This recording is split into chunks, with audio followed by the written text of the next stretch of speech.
Hello everyone, मैं प्रकाश कुमार ओझा आप लोगों को प्रकाश व्यायाम सागर में हार्दिक स्वागत करता हूं। आज हम लोग पढ़ेंगे ब्लैक सॉइल यानी कि काली मृदा के बारे में। चलिए आज हम लोग जानेंगे क्या होती है ब्लैक सॉइल या काली मृदा। काली मृदा का निर्माण अग्नेय या वैशाली चट्टानों के टूटने फूटने से होती है। इन मृदा का रंग काला होने के कारण इन्हें कौन सी मृदा कहते हैं? काली मृदा कहते हैं। अर्थात हमारे पृथ्वी पर जो ज्वालामुखी पाई जाती है, हमारे पृथ्वी के 3 भाग होते हैं, सियाल, सीमा और नीफे। जो नीफे होता है द्रवित अवस्थाओं में होता है। यहीं से जो लावा बाहर निकल के पृथ्वी के ऊपर आते हैं और ये ठंडे हो जाते हैं। इन्हीं लावा के ठंडा होने के कारण जिन चट्टानों का निर्माण होता है उसे हम अग्नेय या वैशाली चट्टान कहते हैं। और यही टूटने फूटने के कारण किस मिट्टी का निर्माण होता है? काली मिट्टी का निर्माण होता है।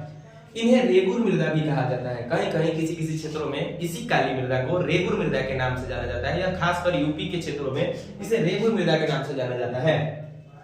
इसमें कपास की अत्यधिक खेती होती है। सबसे ज्यादा इसमें कपास की खेती की जाती है।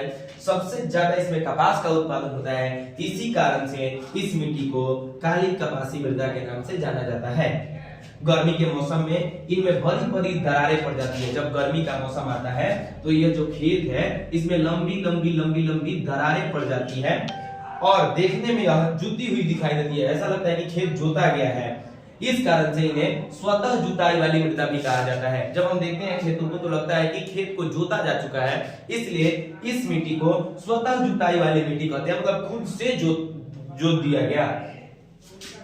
क्षेत्र कौन कौन से क्षेत्रों में इसी मिट्टी पाई जाती है? तो ये है महाराष्ट्र का क्षेत्र, गुजरात का क्षेत्र, कर्नाटक का क्षेत्र और मध्य प्रदेश का क्षेत्र। ये जो क्षेत्र है जिसमें महाराष्ट्र आ रहा है, गुजरात, कर्नाटक और मध्य प्रदेश, यह सब क्षेत्रों में काली मिट्टी सर्वाधिक मात्रा में पाई जाती है। इसमें कौन कौन सी फसल बोई जाती है? तो सबसे ज्यादा हमने बताया है कपास की खेती होती है। इसके बाद गन्ना बो सकते हैं, सूरजमुखी की खेती, खट्टे फल और मूंगफली की खेती की जाती है। इसमें मृदा में उपस्थित तत्व कौन कौन सा तत्व मृदा में उपस्थित होता है? हर एक मिट्टी में कुछ तत्व उपस्थित होते हैं तो कुछ की कमी होती है। तो इसमें जो उपस्थित रहता है वो है चूना पत्थर, लोहा, मैग्नीशियम, एल्यूमिनियम और कार्बनिक पदार्थ। इसमें कार्बनिक पदार्थों की भी अधिकता बहुत होती है। इसलिए क्वेश्चन बार बार आता है कि बताइए कौन सी मृदा है जिसमें कार्बनिक पदार्थों की अधिकता होती है? तो होती है काली मृदा हमारी। और उसी तरह से क्वेश्चन आएगा कि चूना पत्थर, लोहा और मैग्नीशियम, एल्यूमिनियम और कार्बनिक पदार्थों की अधिकता किस मिट्टी में होती है? तो आप लोग बताइएगा कि यह मिट्टी कैसी है? यह ब्लैक सॉइल यानी कि काली मिट्टी है। तत्व की कमी, किस तत्व की इसमें कमी पाई जाती है? तो इसमें जिस तत्व की कमी पाई जाती है उसका नाम है नाइट्रोजन की कमी पाई जाती है, फास्फोरस की पाई जाती है और पोटास की कमी इसमें पाई जाती है। काला रंग क्यों होता है इस मिट्टी का? तो इस मिट्टी का काला रंग होता है एल्यूमिनियम और लौह यौगिक के कारण।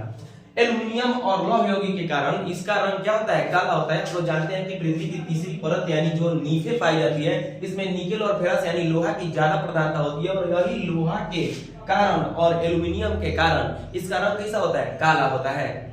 यह क्वेश्चन थी हमारी काली मिट्टी के बारे में।